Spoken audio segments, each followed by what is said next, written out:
इस साल 13 जनवरी से 26 फरवरी के बीच 45 दिनों के लिए उत्तर प्रदेश के प्रयागराज में महाकुंभ के मेले का आयोजन होगा। यह दुनिया का सबसे बड़ा धार्मिक आयोजन है, दुनिया का सबसे बड़ा धार्मिक आयोजन, जिसका आध्यात्मिक महत्व भी है और वैज्ञानिक महत्व भी है। यानी ये कोरा अंधविश्वास नहीं है। लेकिन आप में से बहुत सारे लोगों को इसके बारे में भी पता नहीं होगा।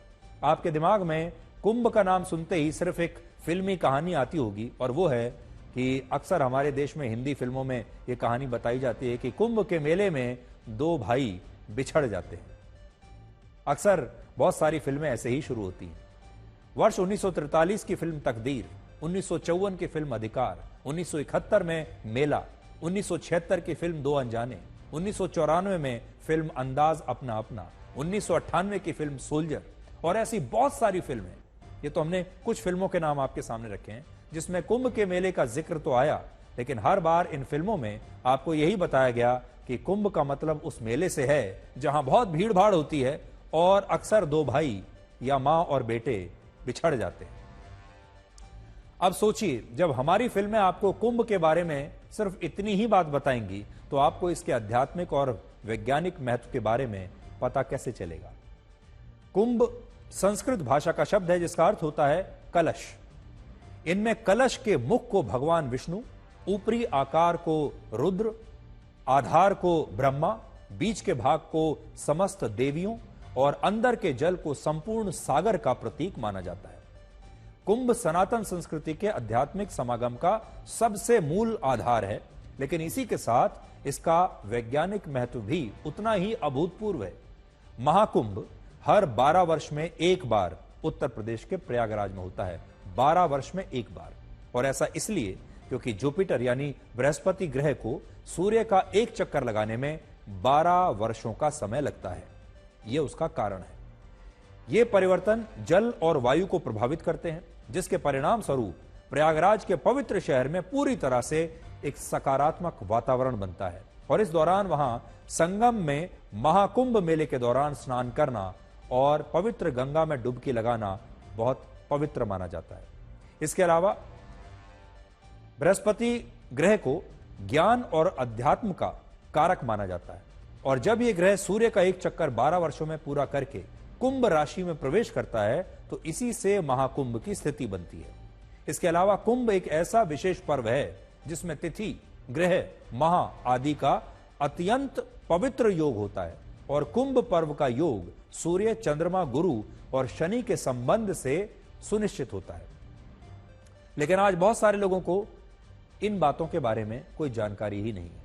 हमारे देश में कुंभ मेले का आयोजन वैसे तो 4 वर्षों में एक बार, अर्ध कुंभ का आयोजन 6 वर्षों में एक बार और महाकुंभ का आयोजन 12 वर्षों में एक बार होता है। और ये वो धार्मिक आयोजन है जिसका अध्ययन करने के लिए विदेशों से भी लोग और बड़े बड़े विद्वान भारत आते हैं। अब हम आपको आंकड़ों के जरिए ये बताएंगे कि इस बार का महाकुंभ कितना भव्य और विशाल होने वाला है, देखने लायक होने वाला है। इस महाकुंभ मेले का आयोजन 13 जनवरी से 26 जनवरी के बीच, 26 फरवरी के बीच 45 दिनों के लिए होगा। इनमें 40 करोड़ से ज्यादा श्रद्धालुओं के आने का अनुमान है इसमें, जो अमेरिका की कुल आबादी से भी 6 करोड़ ज्यादा है। यानी पूरे के पूरे अमेरिका देश की पूरी आबादी से भी ज्यादा लोग इस महाकुंभ मेले में आएंगे। प्रयागराज में इस धार्मिक आयोजन के लिए 1.5 लाख टेंट बनाए गए हैं, 12 किलोमीटर के अस्थायी घाट बनाए गए हैं जहां स्नान किया जाएगा, 1800 एकड़ के क्षेत्र में पार्किंग बनाई गई है, 1.5 लाख अस्थायी शौचालय बने हैं, 25,000 कूड़ेदान है, 15,000 सफाई कर्मचारियों को तैनात किया गया है, 69,000 LED लाइट्स लगी हैं, 400 किलोमीटर की अस्थायी सड़कें और पैदल रास्ते बनाए गए हैं, और इनके लिए 2,69,000 एकड़ जमीन पर ऐसी शीट्स लगाई गई हैं जिससे लोगों को चलने में परेशानी ना हो। 30 अस्थायी पुल बनाए गए हैं और 201 सड़कों को चौड़ा किया गया है। भीड़ को कंट्रोल करने के लिए 2600 से ज्यादा कैमरे लगे हैं, और इस बार आर्टिफिशियल इंटेलिजेंस की भी मदद ली जाएगी। और यह महाकुंभ कितना विशाल होने वाला है उसे आप अब हमारी इस रिपोर्ट से समझिए।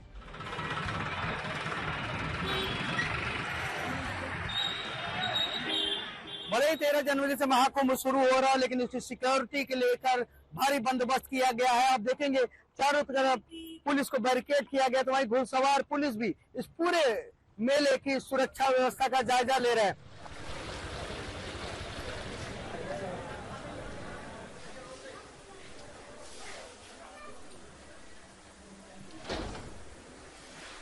हमने सभी जो स्टेशंस हैं प्रयागराज क्षेत्र के वहां पर होल्डिंग एरिया तैयार किया है, जहां बड़ी संख्या में यात्री जो है वो गाड़ियों की प्रतीक्षा हेतु रहेंगे और जैसे जैसे उनके क्षेत्र के लिए या उनके रूट की गाड़ियां आएंगी उसी के हिसाब से हम लोग उनको प्लेटफॉर्म पर दे जाएंगे ताकि किसी प्रकार की अनहोनी ना हो, किसी प्रकार का अनटूवर्ड इंसिडेंट ना हो।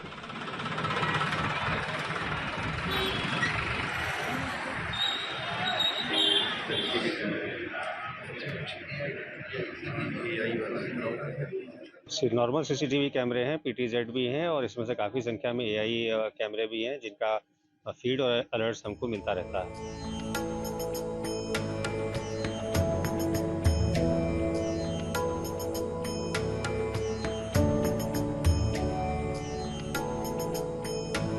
मतलब बहुत अलग अलग प्रकार के साधु नजर आ रहे हैं।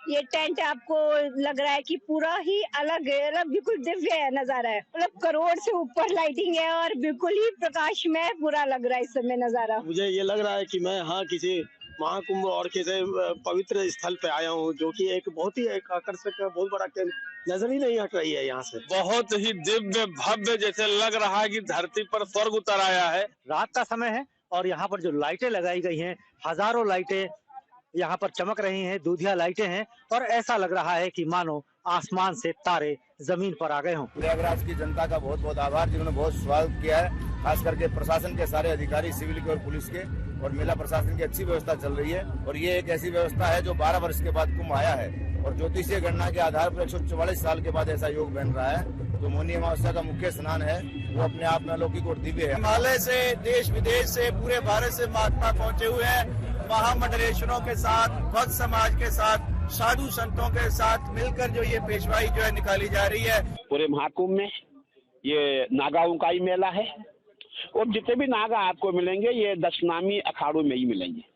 सन्यासी नागा आपको बहुत ज्यादा मिलेंगे और सन्यासी नागा ही ज्यादा जो है दिगंबर अवस्था में रहते। दिगंबर अवस्था का अर्थ है कि वो कपड़ा नहीं पहनते हैं। ये विभूति है, ये शमशानी विभूति है जिसको हम लोग वश में लगाते हैं, जिससे भोलेनाथ का भजन करते हैं। गणेश भगवान की कृपा रहती है, माता पार्वती की कृपा रहती है और भोलेनाथ की कृपा रहती है, जिसमें हम भजन करते हैं, अपना आनंद लेते हैं। हाँ, नहीं, चाहे सर्दी हो चाहे गर्मी हो चाहे बरसात हो, जंगल में रहते हैं ज्यादा तरह से हम लोग और जंगल में ज्यादा तरह से वास करते हैं।